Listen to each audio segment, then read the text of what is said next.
My name is Serena Davenport, and I was 34 the year my stepmother locked me out of my own father's funeral. For 3 months she kept me from his bedside while he was dying.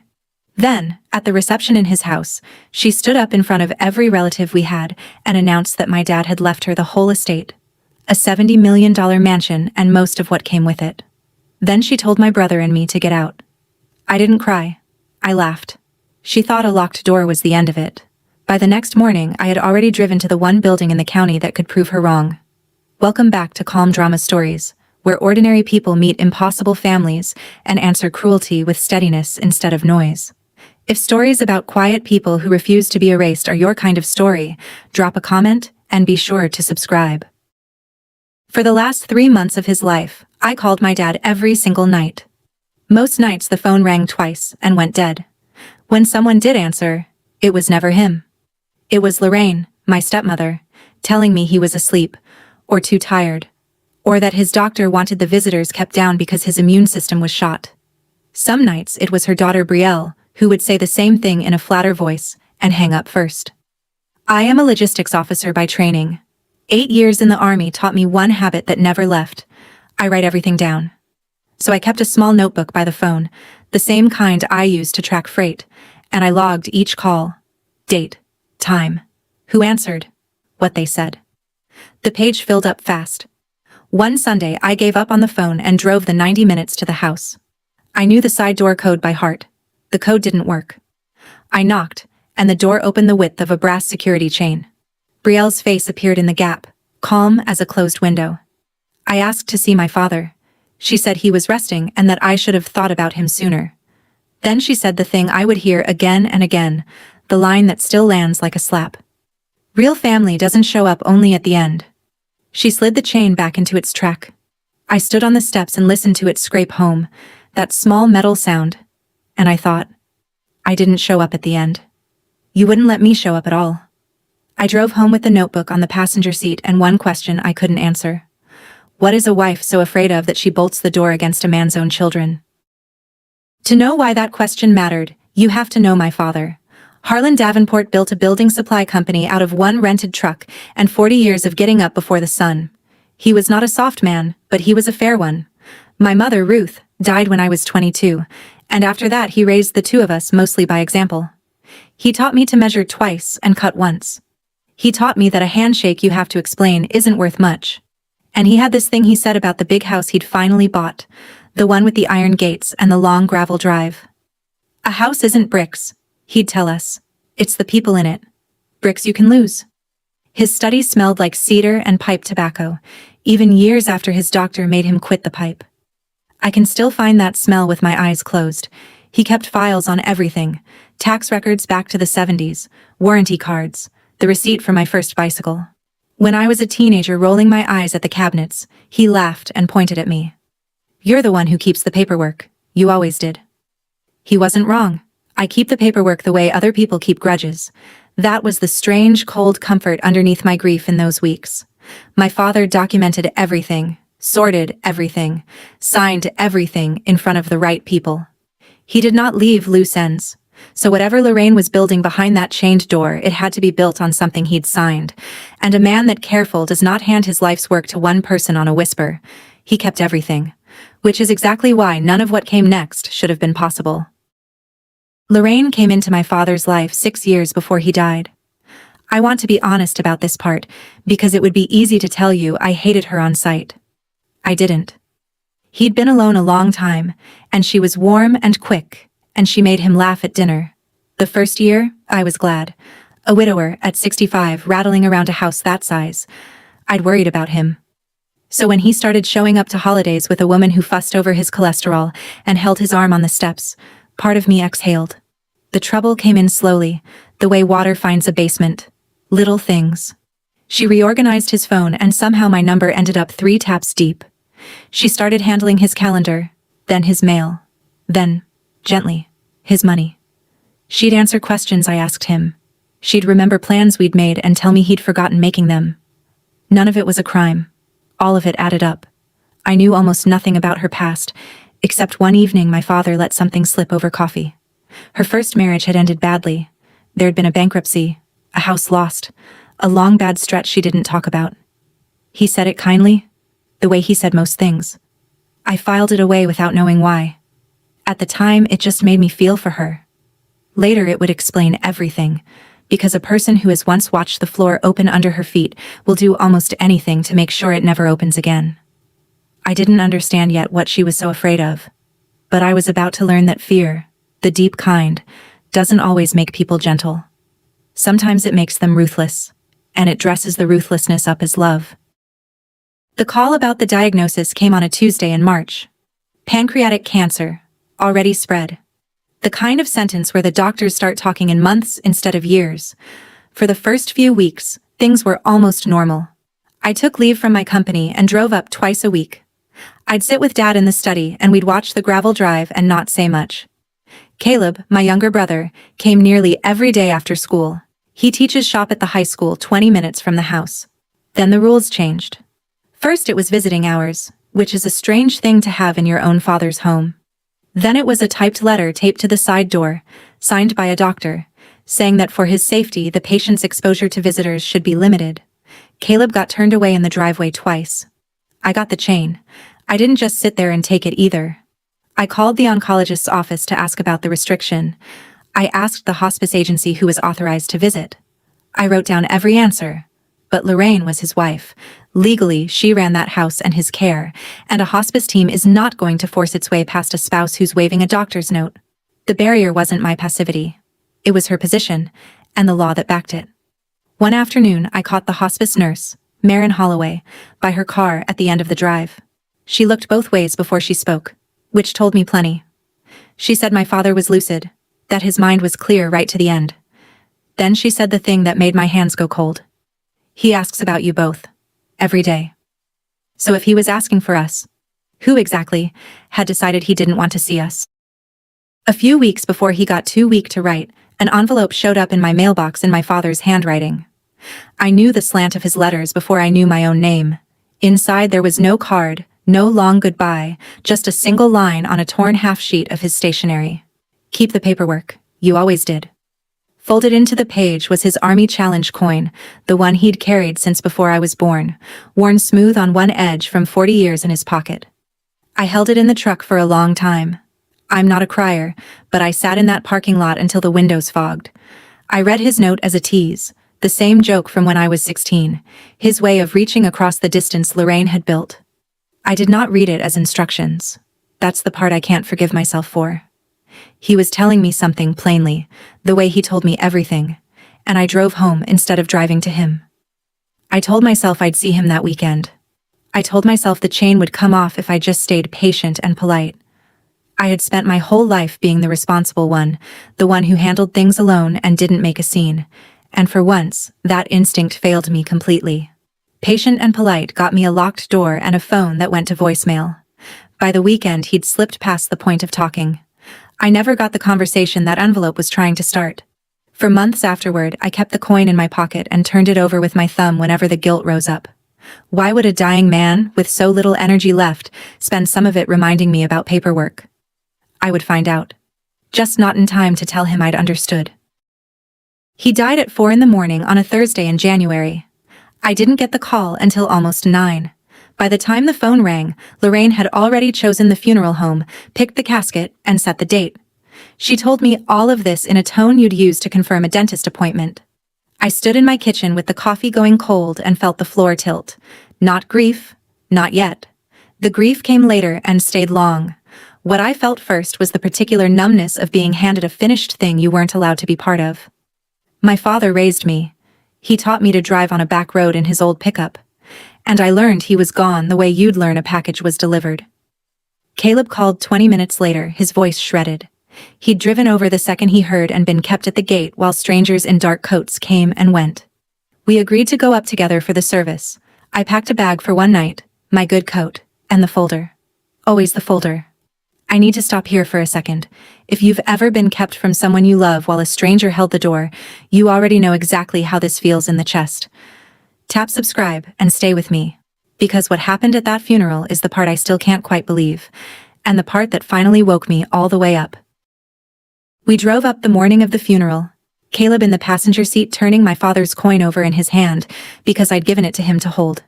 The iron gates were open for the cars. The house looked exactly like it always had, gray stone and tall windows, except for one thing I noticed on the steps. I went to the side door out of habit, the family door, the one I'd used my whole life. I reached for the handle and it didn't give. The lock was new. Bright brass where the old worn one had been, the metal still factory clean. First the chain, now a different lock entirely. They'd had the locks changed on the house before they'd buried him. Inside, the foyer was full of black coats and low voices, and the tall grandfather clock by the stairs struck the hour the way it had at every Christmas of my childhood. Brielle stood near the door with a stack of cream-colored cards, place cards, directing people to seats. She handed Caleb and me ours without quite looking at us. Back row. Behind cousins we hadn't seen in a decade. One of those cousins, a great-aunt named Coralie who'd never liked my mother, leaned toward me as I passed and murmured that we really should have come around more while he was alive. The whole room had clearly been told a story, and in that story, we were the children who'd abandoned him. I felt the old urge to explain, to pull out my notebook and show them the dates. I didn't. You don't win a room like that with a notebook. I told myself one thing as I sat down in the back. Stay calm. I had no idea Lorraine was about to make staying calm the hardest thing I'd ever done. After the service, everyone moved back to the house for the reception. Caterers, a long table of food nobody ate, that hush people use when they're waiting to leave. I was standing by the window in the front room when Lorraine tapped a glass with a spoon. The talk died down. She'd changed into a dove gray dress and she stood at the foot of the staircase like she was hosting a benefit, one hand resting on the newel post my father used to hang his hat on. She thanked everyone for coming. She talked about love and devotion and being the one who stays. Then she said it. As many of you know, Harlan and I built our life here together. And I want you to hear it from me. He left this house, and the heart of his estate, to the wife who stood beside him to the very end. A murmur went around the room, warm, sympathetic, aimed at her. She let it settle. Then she found my eyes across the room and held them. This house, she said, was never really yours. He chose me. Beside her, a heavy-set man in a brown suit nodded along, Gerald Pratt, the attorney, I'd learn, and added that the will was properly executed and notarized, all in order. I watched my own relatives turn to look at us with something close to pity. Caleb's face went red from the collar up. My first feeling wasn't rage. It was a kind of disbelief that anyone would gamble this publicly, this completely on a single piece of paper. Because here is what I knew, standing there in my good coat with the folder under my arm. My father did not leave loose ends, and a will only matters if it controls the thing it claims to give away. Was that will even real? And did it cover the one thing she was so sure she'd won? Lorraine wasn't finished. With the room still warm toward her, she turned to Caleb and me and lowered her voice to that gentle, terrible register people use when they want everyone to overhear. She said she thought it would be best if we collected ourselves and left before the reading of the eulogies. "This is my home now," she said. "You understand." Brielle was already moving toward the front door to open it, the way an usher shows you out of a theater. Caleb stood up so fast his chair scraped. I watched his jaw work, watched him gather a whole afternoon of grief into one sentence he was about to throw across the room.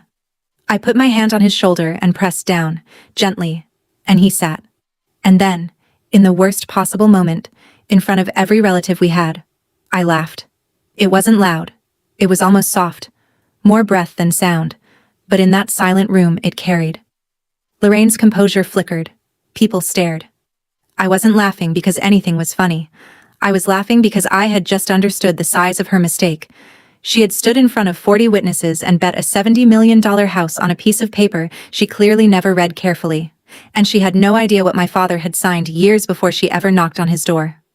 I stood, took Caleb's arm, and walked us both out the front door past Brielle's smirk and the brass lock and the chain. The door shut behind us. For a second we just stood on the gravel in the cold. Caleb turned to me, furious and lost. "Why are you smiling?" he said. "We just got thrown out." I looked back at the house my father built. "Because she just made this easy," I said. "She picked the one fight I know how to win." In the car, Caleb wanted to burn it all down. He wanted to call every cousin and tell them the truth about the chained door, He wanted to post the whole timeline online, the calls, the dates, the note from the doctor that never let us in. I understood the impulse. I felt it too. Hot and clean.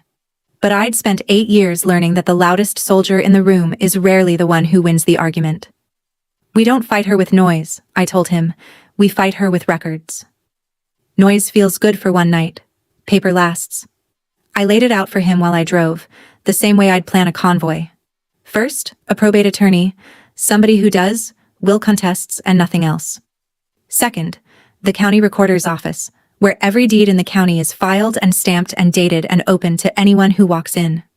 Third, whatever notary stamped that will of hers, because a notary keeps a journal by law, and journals can be subpoenaed. Caleb stared at me. You think the will's fake, he said. I think, I said, that Dad was the most careful man either of us ever knew, and careful men leave a paper trail you can follow. I didn't tell him everything yet. I didn't tell him about the line in the envelope, or the thing I'd known about that house for 9 years and never had a reason to mention. I just drove, and let the plan settle over both of us like a blanket. Because there was one document in this whole mess that Lorraine could not have forged, no matter how good her attorney was. It had been filed and recorded years before she ever existed to us, and first thing in the morning I was going to go get a certified copy of it. The probate attorney's name was Tom Reyes, and he had the calm, unhurried manner of a man who has watched 100 families tear themselves apart over furniture. I sat across his desk the next week with my folder and laid out the timeline. He listened without interrupting, which I appreciated. When I finished, he told me the rules, and he was careful to keep them honest. I can't promise you how a judge rules, he said, but I can tell you how the clock works in our state. If that will got admitted to probate, he explained, the window to contest it was short, a matter of months, not years. The grounds for a contest were specific: forgery, undue influence, lack of capacity, or improper execution. Isolating a dying man from his children, controlling his phone and his money, then producing a will that hands everything to the person doing the isolating. That pattern had a name in his world, and judges knew it when they saw it. Then he leaned forward and asked the question that mattered most. Did your father actually own that house in his own name? Because a will can only give away what the dead person personally owned. I let myself smile for the first time in days. Not for the last 9 years, I said. Tom's pen stopped moving. He asked me to explain. I told him I'd say it better with a document in my hand, and that I was driving to the recorder's office that afternoon. He nodded slowly, and I could see him recalculating, the way you do when a case you thought was uphill suddenly turns flat. If that's true, he said, then her big announcement at the funeral was theater. The question is, what else that will try to grab, and whether the will itself can stand it all. Before I drove to the recorder, Tom had me build the rest of the file, and that meant turning 3 months of pain into evidence. I copied out my call log, every dated entry, who answered and what they said. I wrote a clean statement of the times Caleb was turned away in the driveway. Then I called Marin Holloway, the hospice nurse, and asked if she'd be willing to put on paper what she'd told me by her car. She didn't hesitate. She said my father had been clear-minded until very near the end, that he'd asked for his children, and that she'd watched his visitors get controlled in a way that troubled her enough to remember the dates. A nurse's documented account of a patient's clarity and isolation is the kind of thing a court takes seriously. It isn't gossip, and it isn't a recording made in secret. It's a professional's record. The last piece was that doctor's note, the typed letter that had appeared on the side door restricting visitors. I'd photographed it weeks earlier, again out of pure habit. Looking at it now with cold eyes, the signature looked wrong. The doctor's name was real, but the loops of the signature didn't match the prescriptions I'd seen him sign. Pattern by pattern, the shape of it came clear. Isolation, control of the money, a beneficiary who also happened to be the gatekeeper. Tom called it the classic profile of undue influence, and told me that in cases like ours, when the person who benefits is also the one pulling the strings, a court will look very hard at how that will got made. I had the pattern. Now I needed the one document that turned the pattern into a wall she couldn't climb. The next morning, I drove to the county recorder's office and asked for the title history on the house. The county recorder's office is a beige room with a counter and a hum from the copy machines, and it is one of my favorite places on earth because nothing in it cares how you feel. Facts only, stamped and dated. I told the clerk I needed the full chain of title on my father's property and gave her the parcel number from an old tax bill in my folder. She typed for a minute, frowned, then printed several pages and slid them across the counter. There it was, recorded 9 years earlier, the document I'd been carrying in the back of my mind since the day my father told me about it over coffee. A grant deed transferring the entire property out of his own name and into the Davenport Family Trust. Recorded. County stamp in the corner. Date and time printed across the top where anyone in the world could read it for the price of a copy. Under the trust, the beneficiaries were named plainly, his 2 children. The successor trustee, the person who would manage it when he was gone, was me. My father had done this 2 years after my mother died, when he was healthy and sharp, and years away from ever meeting Lorraine. I stood at that counter and held the cool page in both hands and finally understood the envelope. Keep the paperwork. You always did. He hadn't been teasing me. He'd been pointing me here. The thing Lorraine never thought to check, the thing her expensive attorney never checked, was the most public record there is. Because the house had been in the trust for 9 years, it was never part of the estate her will claimed to give away. You cannot leave someone a house that you do not personally own. Her grand announcement at the funeral had been a queen's speech delivered over an empty throne. But I wasn't done, and I knew it. The will still reached for everything else my father left behind. And worse, it reached for the story of who he was. A fake piece of paper was telling the world my father had thrown his children away. That, I could not let stand. I brought the certified deed to Tom Reyes and watched him read it twice. "This is clean," he said. "The house was never hers to claim. That part's almost simple." Then he set it down and gave me the harder truth. The house being safe didn't make the fight over. That will still try to sweep up everything that wasn't locked inside the trust. The bank accounts, my father's shares in the company he built, the cars, the investment accounts. And it did something worse than grab money. It rewrote him. A will admitted to probate becomes the official, legal last word on what a person wanted. If that forged document stood, then the public record of my father's life would say, forever, that Harlan Davenport looked at his 2 children and chose to leave them nothing. That a stranger of 6 years meant more to him than the daughter he taught to drive, and the son who came every day after school until they barred the gate. "I'm not doing this for the accounts," I told Tom. "She can keep her version for one afternoon at a funeral. She doesn't get to keep it forever." He nodded slowly. He understood. To kill the will and clear my father's name, we couldn't just prove the house was in trust. We had to prove the will itself was a fraud. The forged signature, the impossible day it was supposedly signed, the conflict of the man who drafted and notarized it. That meant discovery, subpoenas, a forensic examiner, months of grinding work against a woman who'd already told the whole county her side. Tom warned me it would be expensive and slow. I thought about my father sitting alone behind that chained door, asking for us every day, and I told Tom to file. Some things you spend whatever it costs to make right. The first subpoena went to Gerald Pratt for his notary journal. By law, a notary keeps a bound record of everything they notarize, who appeared, when, what identification they showed. It is exactly the kind of paper trail I love, because it pins a person to a specific claim on a specific day. When the journal came back, Tom spread it on the table next to 2 other timelines and we lined up the dates. The journal said my father had personally appeared before Gerald Pratt and signed his new will on a Tuesday in late November. I pulled Marin Holloway's hospice notes for that same Tuesday. On that day, her records showed my father had been sedated and largely unresponsive, deep in the hard part of the end, not receiving visitors at all. The 2 pieces of paper could not both be true. A man cannot be too sedated to recognize his own daughter and also be sitting upright in a lawyer's office signing his name with a steady hand.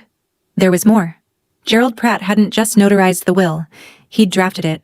And the will named him executor, with a fat executor's fee attached to a $70 million estate. The man who wrote the document, the man who stamped it, and the man who stood to profit from it were all the same man. Tom explained carefully that in our state, a court can presume undue influence when the person who benefits is also the one who prepared the instrument, and that the burden then shifts to them to prove it was clean. I looked at the 2 impossible dates side by side. "So either Dad rose from a sedated bed to sign," I said, "or somebody signed for him." Tom didn't answer. He just circled the date in red. Whose hand had actually held that pen? To answer that, We hired a forensic document examiner, a quiet woman named Patricia, who'd spent 30 years telling courts whether ink told the truth. She needed known samples of my father's real signature, the more the better, from around the same period. This is where my whole strange life of keeping paper finally paid for itself. I had his signature on the recorded deed. I had it on the note from the envelope, that last torn half-sheet. I had it on tax filings, on the title to the old pickup, on a birthday card from the year before. Patricia laid them out alongside the signature on the new will and worked for 2 weeks with a loupe and a camera. When her preliminary report came, it was written in the careful, hedged language experts use, but the meaning underneath was plain. The signature on the will was not consistent with the known samples. It showed the hallmarks of a simulation, a hand copying a shape rather than writing its own name. Tremor in the wrong places. Pen lifts where my father never lifted. Pressure that started and stopped like someone tracing. My father wrote his name 10,000 times the same confident way. The name on that will had been drawn by someone working slowly, watching a model. I sat with that report a long time. Part of me had hoped, right up to then, that there was some innocent explanation, that grief had made me suspicious. There wasn't. Someone had forged my dying father's name to steal his life's work and erase his children from his story. If you're still with me, thank you. This next part is why I've kept every receipt of my whole life. Before we walk into that courtroom, tap like so more people see how this turned out. Then stay, because Lorraine still thought she was winning. While we built our file in quiet rooms, Lorraine spent those same months acting like the war was already over. Word got back to us through the cousins, the ones who still spoke to Caleb. She'd started clearing out my father's study. She put his desk and his reading chair up for sale and changed the name on the household accounts. She had Betrayal posting photographs from inside the house, the two of them on the wide stone steps, captions about new beginnings and blessings. One cousin told me gently that the study didn't even smell the same anymore. Lorraine had filled it with those thick scented candles, vanilla and synthetic musk, and underneath them the cedar and pipe tobacco that had been my father for 60 years was simply gone. That detail stayed with me longer than any of the money. She wasn't just taking the house, she was scrubbing him out of it. When Tom's first filing landed and she finally understood we weren't going away, she sent a message through Gerald that I'll never forget. She told him to tell me that I should think hard about what I was starting. "You can't afford this fight, Serena," the message said. "I can wait you out." She wasn't entirely wrong about the money. Litigation against a $70 million estate is not cheap, and she knew Caleb taught shop, and I ran a small freight company. She was betting that grief plus legal bills would make us fold, the way most families do. It's a good bet usually. Most people can't stomach years of it. What she didn't factor in was that I wasn't planning to outspend her. I was planning to out-document her, and the most important document already had a county stamp on it. Let her wait. The clock she was relying on was the same one running against her. There was one afternoon I almost felt sorry for her. Tom had arranged for me to collect a few personal items the trust clearly entitled me to. My mother's wedding ring, some photographs, my father's coins twin he'd kept in the desk. Lorraine wasn't supposed to be home. She was. I found her in the kitchen at the long table and she didn't hear me at first. The table was covered in paper, but not the kind I deal in. Old paper. Past due notices in faded envelopes, a foreclosure letter soft with handling, bank statements from years back with red ink across the bottom. Her hands were shaking as she sorted them, and she was talking to herself, very low. "Not again," she said. "Not back to nothing. Not again." And for 1 second I saw the whole shape of her. A woman who had once lost everything, who had felt the floor open, and who had decided she would never, ever feel it again, no matter who she had to lock out to stay safe. I understood her then. I genuinely did. I could pity the fear that drove her. But she looked up and saw me, and whatever softness had been on her face snapped shut like that brass chain. She stood, gathered the old letters against her chest, and said the thing that ended my pity for good. "Your brother is going to walk away from this with nothing," she said. "I'll make sure of it." Cold and flat, aimed at the gentlest person I know. And there it was. I could feel sorry for the woman who'd been poor and scared.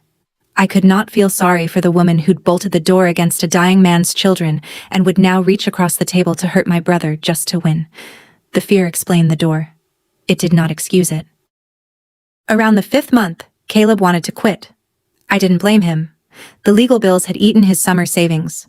Half the family wouldn't return his calls, and the other half kept asking why he was dragging the family name through court instead of letting his grieving stepmother have her peace. He came over one night and sat at my kitchen table looking 10 years older than 30. "Maybe we just let her have it," he said. "The house, the money, all of it. I don't even want it. I just want to stop feeling like this." I let him say it. Then I reached into the drawer and put two things on the table between us: the certified deed and our father's torn note. "Keep the paperwork. You always did." I reminded him what Marin Holloway told me by her car, that Dad asked for us every single day, right to the end, while a stranger told us he didn't want to see us.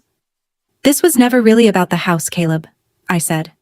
"The house was already ours the day Dad signed that deed 9 years ago. This is about the lie. She's telling the whole county that Dad threw us away. If we quit now, that lie becomes the official record. It becomes the truth."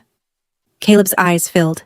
He picked up the note and read it again, that single line in our father's hand. He didn't say anything for a long minute. Then he set it down, wiped his face with the back of his hand and nodded once, the way he used to nod before a wrestling match in high school when he'd decided not to lose. "Okay," he said. "Then we finish it." I put the papers back in the drawer. The hearing was 3 weeks out. Discovery has a way of turning over rocks, and under one of them we found the doctor's note. I'd always thought that typed letter on the side door was the ugliest thing in the whole affair, because it was the instrument that kept us away while he was still alive. Tom subpoenaed the oncologist's office for their records, including any visitor restrictions they'd ever issued for my father. Their answer came back short and devastating. The practice had never issued any such letter. They had no record of recommending that visitors be limited. The physician's office confirmed, in writing, that the signature on the letter taped to the door was not his. It had been forged, the same way the will had been forged, by someone who needed a piece of official-looking paper to do a cruel and deliberate job. That changed the shape of everything. The forged will was a theft of money and reputation. But the forged doctor's note was proof of intent. It showed that the isolation hadn't been an accident of a sick man's wishes or an overcautious spouse. Someone had manufactured medical authority for the specific purpose of keeping us out, and had done it months before the will was ever signed. It was a plan, executed in stages, with fake paper at every step. When Tom told me, I had to walk outside and stand in the cold for a while. All those nights I sat with my notebook by the phone, blaming myself for being too patient, too polite. I hadn't failed to push hard enough. I'd been fighting a wall built on forgery, and no amount of pushing gets you past a lie wearing a doctor's signature. The guilt I'd carried for months loosened its grip, just slightly. I went back inside and added the letter to the file. 2 weeks before the hearing, the offer came. Gerald Pratt called Tom and proposed a settlement, and on paper it looked generous. Split the contested estate down the middle, everyone walks away, no trial. There was one condition. We'd sign a confidentiality agreement. No public findings, no mention of forgery, no statement on the record about how the will was made or how my father had been kept from us. Lorraine would keep her good name in the county, and the official story would simply be that two families reached a quiet, amicable agreement. Tom laid it out plainly and told me it was my decision. He reminded me that trials are uncertain, that even a strong case can break in a courtroom, that the money on offer was real, and the money at trial was not guaranteed. I thought about it for one night. I understood the appeal. It was the safe, responsible, conflict-avoiding move, the kind I'd made my whole life. And that was exactly why I said no. Because the money was never the point. A confidentiality agreement would lock the lie in place. It would let Lorraine keep telling the version where my father chose her over his children, only now with my signature paying for her silence. I don't want more than my father gave us, I told Tom. I want the truth he'd recognize. If we went to that hearing, the deed, the impossible dates, the forged signatures, all of it would go on the public record where anyone could read it for the price of a copy. The same place my father had hidden the truth 9 years before. He'd trusted the record. So would I. Tom relayed the rejection. The settlement window closed, and the date that had been 3 weeks away was suddenly very close, and I started getting the file ready. I prepared for that hearing the way I used to prepare a shipment manifest, item by item, until there was nothing left to surprise me. Tom and I built the file into a sequence, each piece setting up the next. First, the certified recorded deed to show the house had been in trust for 9 years and was never the estate's to give. Second, the notary journal beside the hospice records to show my father was sedated and unresponsive on the day he supposedly signed. Third, Marin Holloway's sworn account of his clarity and his daily asking for us. Fourth, Patricia's forensic report on the simulated signature. Fifth, the oncologist's written confirmation that the doctor's note was forged. 5 documents in order, each one a brick. I did not write a speech. I've watched people lose by performing their grief, by getting loud and letting the other side paint them as unstable. That wasn't going to be me. What I practiced, alone in my kitchen the night before, was something stranger. I practiced keeping my voice level. I read my key sentences out loud, over and over, slow and even, until I could say the worst facts about my father's last months without my voice climbing. The plan was simple. Let the papers do the shouting. The night before, I couldn't sleep, and around midnight I found myself thinking about that grandfather clock in the foyer, the one that struck the hour at every Christmas of my life, the one that had chimed while Lorraine told the room the house was hers. In my mind, I could hear it ticking, steady and patient, counting down to the morning. Lorraine, I knew, had prepared a speech. She was good at speeches. I had prepared a file. We were about to find out which one a judge believed. The hearing was held in a small wood-paneled probate courtroom that smelled of old varnish and radiator heat. We got there early. I wore my good coat and carried a single thin leather folder, because I'd learned long ago that the person who needs the biggest stack of paper is usually the one bluffing. Caleb sat beside me, steady for once, our father's coin in his closed fist. Marin Holloway came in a few minutes later in her nurse's cardigan and gave me a small nod from across the room. Then Lorraine arrived, and she arrived like the lady of a manor, in black with pearls, moving through the gallery as if she were greeting guests at her own event. Betrayal trailed behind her, phone up, filming, until a bailiff made her put it away. Gerald Pratt came last, and Gerald looked like a different man than the one who'd nodded along at the funeral. He kept cleaning his glasses on his tie and glancing at the door. A few relatives had come to watch, Coralie among them, settling into the gallery for the show. When the clerk handed our exhibit list to the other table, I watched Gerald read it. I watched his eyes move down the line. Recorded deed, notary journal, hospice records, forensic examination, physician's statement. And I watched the color leave his face. He leaned over and whispered something urgent to Lorraine. For the first time since she'd stood at the foot of my father's staircase, I saw her blink. Just once. A small uncertainty crossing a face that had been so sure for so long. The judge came in. We all stood. I rested my hand flat on the thin folder in front of me and felt, underneath the grief and the months of fighting, something very close to calm. The papers were in order. It was time. Lorraine's side went first, and they went exactly as I'd expected. Gerald stood and presented the will, his voice working hard to sound certain, and laid out the simple story. A devoted wife, a grateful husband, a properly executed will leaving her the house and the heart of the estate. He used the word valid several times, the way you press on a bruise hoping it stops hurting. Then it was our turn, and Tom did something quiet and devastating. He didn't argue. He just started laying paper on the table. He set down the certified grant deed, recorded 9 years earlier, and walked the judge through it line by line. The property had been transferred out of my father's personal ownership and into the Davenport family trust. The beneficiaries were his 2 children. It had a county stamp and a date that predated Lorraine's marriage by 3 years. Your Honor, Tom said, a will can only distribute what the decedent personally owned at death. He did not own this house. The trust did. The centerpiece of this will gives away a property that was never in the estate. The judge studied the stamp for a long moment. Across the aisle, Lorraine surged half out of her chair, and her attorney put a hand on her arm. I didn't move. I'd waited months for this, and I let it land softly. When the judge looked up, I spoke for the first time, evenly, just loud enough to carry. You said the house was never really mine, I said to Lorraine. You were right. It was already ours. My father signed it over before you ever knocked on his door. The room went very still. Lorraine's mouth opened and nothing came out. The grand announcement she'd made over my father's casket, the Queen's speech that had turned my whole family against us, had just been revealed for what it was. A speech delivered over an empty throne. The house was only the first brick.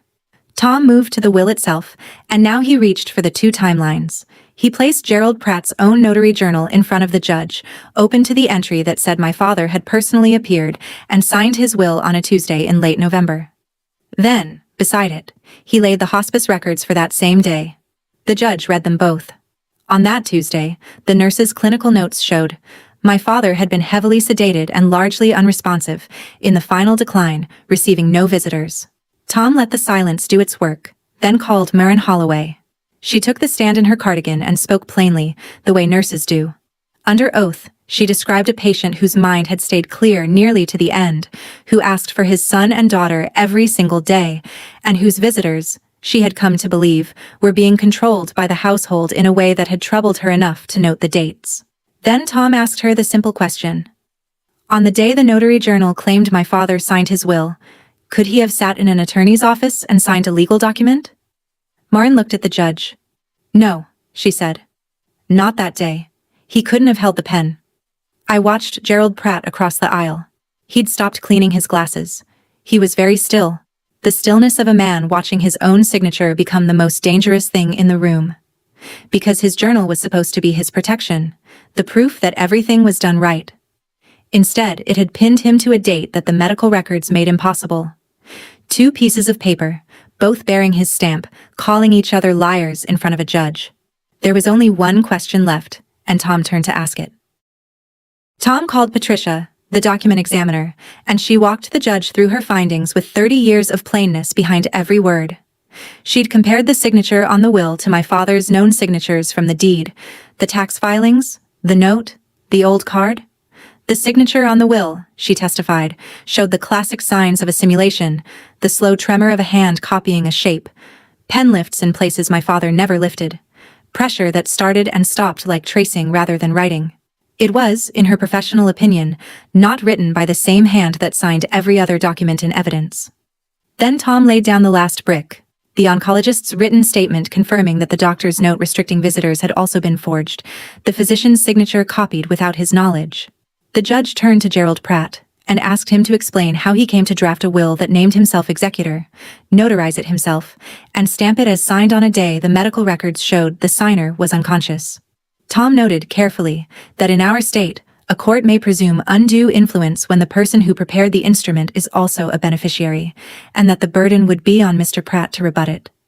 Gerald opened his mouth and closed it. He had no answer that wasn't worse than silence. I looked at Lorraine then, and I said the second thing I'd come to say.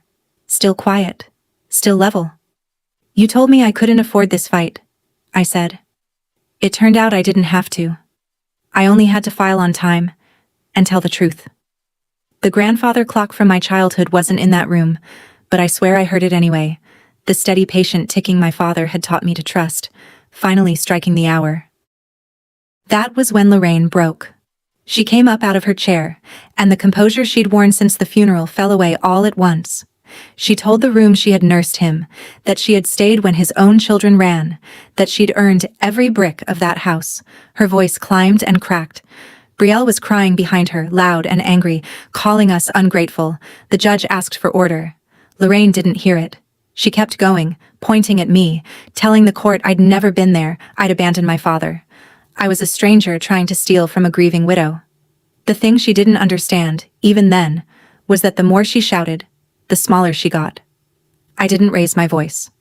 I waited until she ran down, and then I spoke into the quiet she left behind, slowly, so every word had room. I talked about the new lock on the side door, the family door, changed before they'd even buried him. I talked about the brass chain and the 3 months of voicemail. I talked about a nurse who told me, by her car, that my father asked for his children every single day. I didn't accuse.